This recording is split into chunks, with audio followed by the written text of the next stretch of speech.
In 1996, Shinji Mikami gave us Resident Evil. Resident Evil is the first game to coin the term survival horror. You see, in video games, most of the time we were in a power fantasy. We were a hero, a warrior, somebody sent to go save the princess, somebody who could maneuver through obstacles, defeat many enemies, pick up power-ups. As long as we were willing to move forward, the game would allow us to do as we chose. But you see, Capcom had a different idea with survival horror. They went in the opposite direction.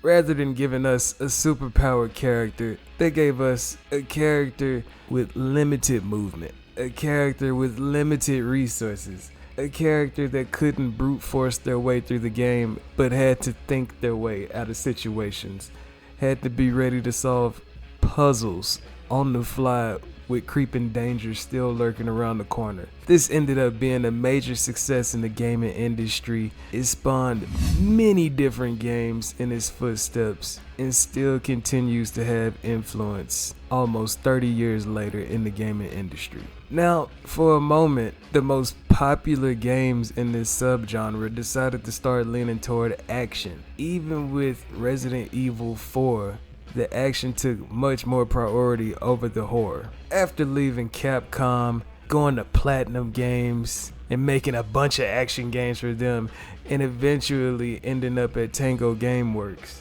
Shinji Mikami said that he felt that it was time for a return to form. That brings us to The Evil Within. The Evil Within is built from the ground up to be a psychological horrific experience for the player. If you look at the front cover, you have Sebastian Castellanos, I call him Bash, laid out with barbed wire wrapped around his face, and the title for the game stylistically hangs and dangles a needle in front of his eyeball. This is not false advertising at all. This game is psychological torture from the beginning. This game continuously keeps you on your toes. Even by the time you get to the end of this game, there are still times where you're gonna be helpless.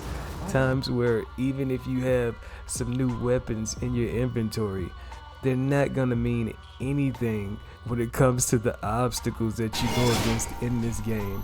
You see, back in the old Resident Evil games, most of the time, the environments made sense. This game decides to take that away from you. At the beginning, you and your team of detectives pull up to a hospital.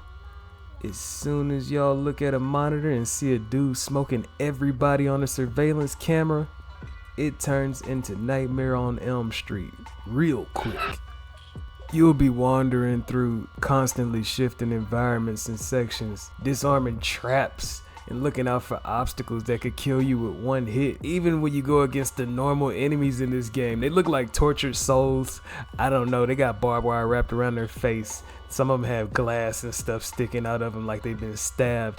But if you shoot them and they fall to the ground, if you don't burn them or decapitate them, they can come back. This gave me the sense of solving a Rubik's Cube, and then it constantly scrambles as soon as I get all the colors on one side.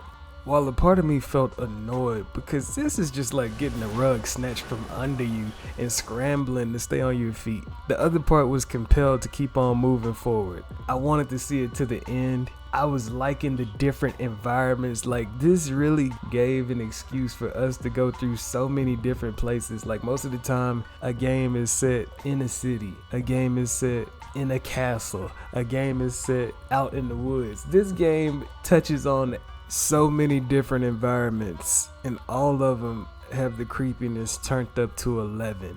Even the save room that you have in this game has you walking around a sanitarium with ominous noises happening in the background. A nurse that just stares at you and talks in a calm voice no matter what you've been going through in this game. Even when you sit in the upgrade chair, you put on brain torture devices and you have all types of syringes and needles all over the place to inject these upgrades into your body. Ultimately, the mission got accomplished because this is one of the scariest games that I ever played.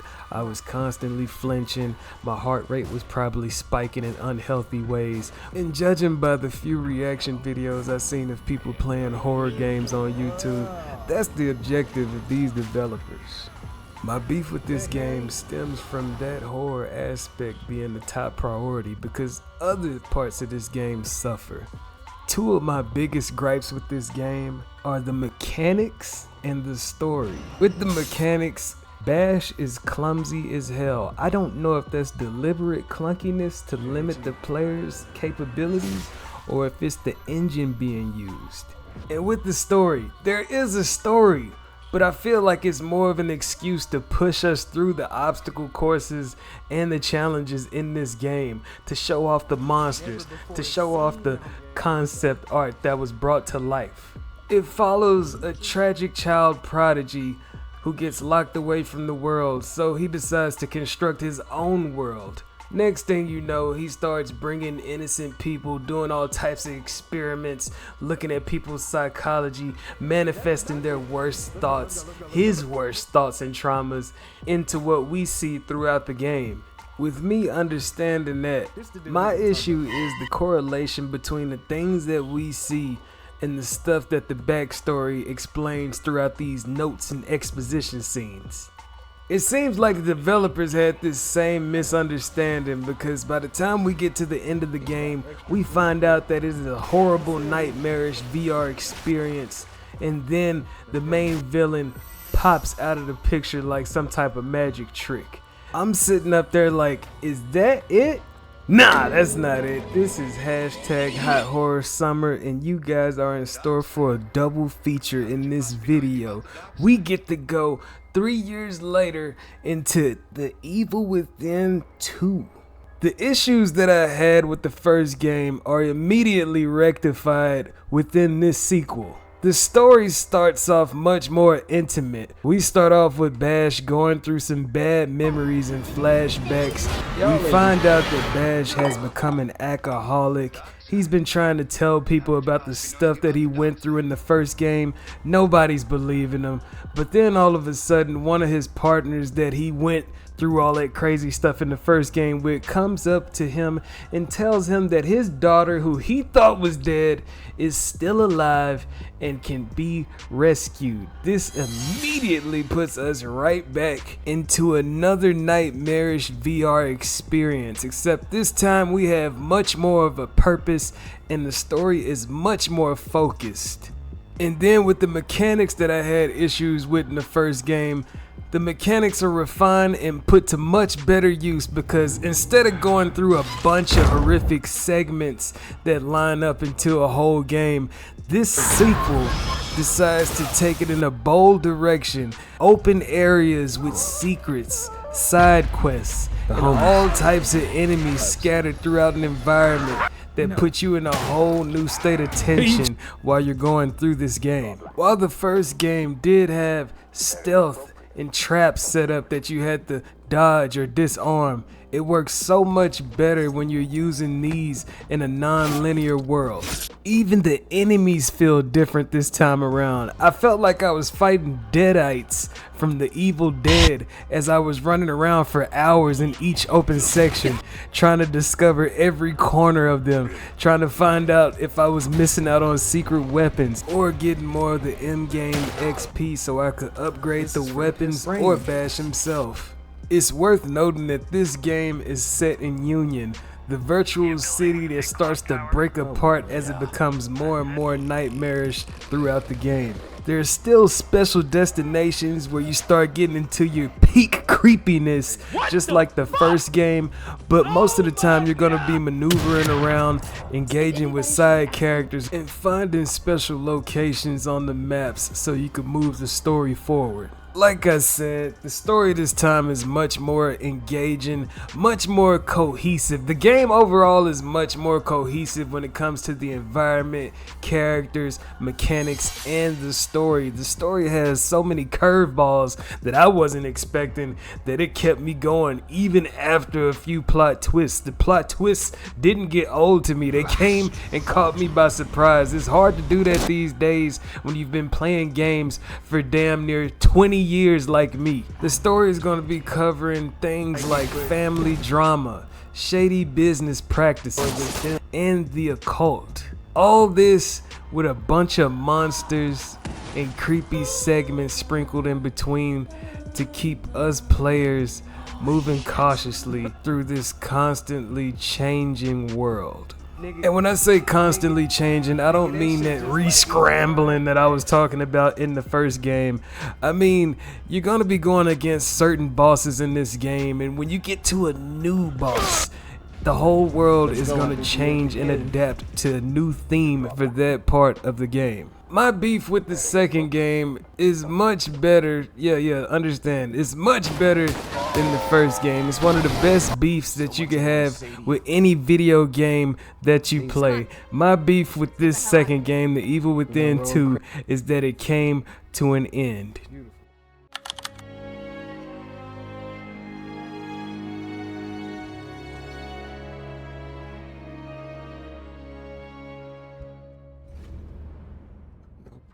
No problem. Shout out to everybody for tuning in. I hope y'all enjoyed this epic double feature. The Evil Within, Shinji Mikami bringing survival horror back to its roots and going even further. On the second game, he didn't even direct it. He was the executive producer and he closely supervised the direction that this game decided to go in. I appreciate him for handing the torch off to somebody else. Shout out to them for taking that second game in a different direction. I like both of these games for different reasons. That first game has some epically horrific set pieces, if I can call it that. And that second game, I love the playability of it, the enhancements. It reminds me of like God of War in a more horrific atmosphere. But yeah, do y'all got any preferences? Do you feel the same way I do, where you like them in different ways? Feel free to leave your thoughts in the comments. Shout out to anybody who made it this far. Like and subscribe if you feel the vibes. And I'm gonna catch y'all in the next video. Y'all be safe.